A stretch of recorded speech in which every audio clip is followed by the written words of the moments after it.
Now we can see the components of table. What should be there in a table? First of all, we have to go for numbering the table, and that numbering will help us to locate the table, which table we want to see. And then we'll have to give the title. Generally, the title should be given in the bold letters, and it should be simple, short, clear, and complete, right? A title should give the clear information or complete information. So say for example, now we want to know about the contribution of primary, secondary, and tertiary sectors to GDP.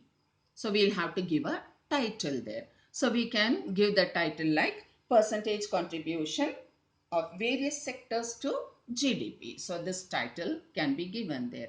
So that title must reveal the problem on which problem they are studying. So that should be there, and for which period it is studied, and place of study. Everything should be there clearly, right? And the next one is head note. So all these things for a title, if we are not able to give in the title, then some things can be like it can be that title can be supplemented with this head note. We can take some give some information in the head note. Generally in the head note and all, they go for giving mentioning this units. When a table is made and all the values in the table is of the same unit, then you can see in the right corner, top right corner of a table, the units given there. That is also considered to be the head note. And then stubs, as I already told you, it is the title given to the row, and caption, it is the title given to the column, right? And it indicates what are the informations in the column and row. And then we are seeing the field of the body, otherwise the table, otherwise the body of the table, the content, all the values which are filled in various cells there. And footnote, I have already explained you, it is to give the clarification to the readers. So generally we have to give some footnote there regarding any particular item if we want to emphasize. And then the source, if it is the secondary data, then we'll have to mention the source there. And now features of a good table. How should be a good table? Should be like there will be some components which we should not ignore, and how to fill the values in the given cells. Everything is to be clearly understood so that we can present a good table. The first one, the title of the table must be provided at the top center, and it should be compatible with the objective. What is the objective of the study and what is the title? They should be compatible, that is, it should be equal, it should be the same.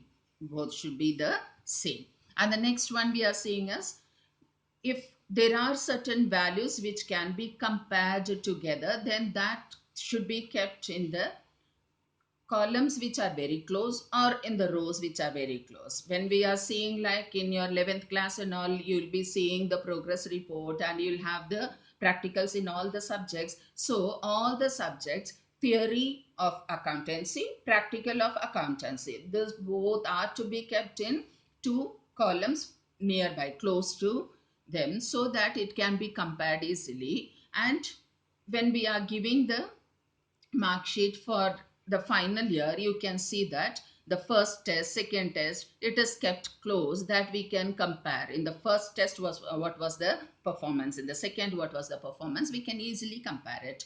And then if there is anything, any item which is to be given more important or which is to be focused more, that can be kept on the top row. First row we can keep that, otherwise the extreme left column, that is the first column, we can consider for that.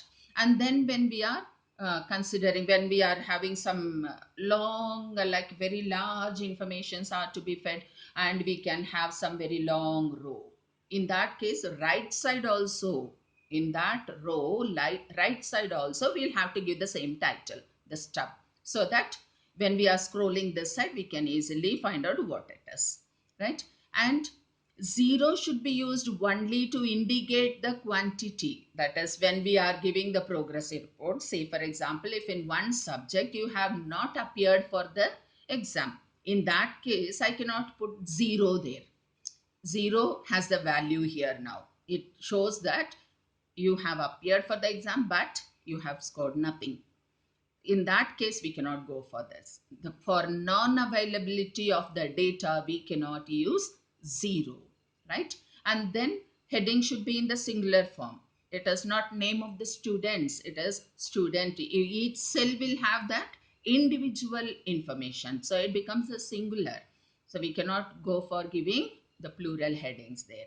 Abbreviations should be avoided, and ditto signs whatever we are using we should not use there. And the footnote should be given only if it is a need there, otherwise we should avoid that. And the unit should be mentioned above all the columns. Above the columns we'll have to mention what is the unit we are using in the table, the field of the table. And then for every row or column, wherever it is needed, the total column is also to be mentioned. And wherever possible, we can also present the percentage values there. So when the marks are given, the percentage is also given. You can see in your mark sheet that your marks and then overall percentage is given, and your attendance is given, and the attendance percentage is also given there. So wherever possible, it is to be given. Source of data is to be mentioned. The size of the columns should be uniform and symmetric. And overall, the table must be a simple, attractive, and economical in space. A proper compatible table is to be made.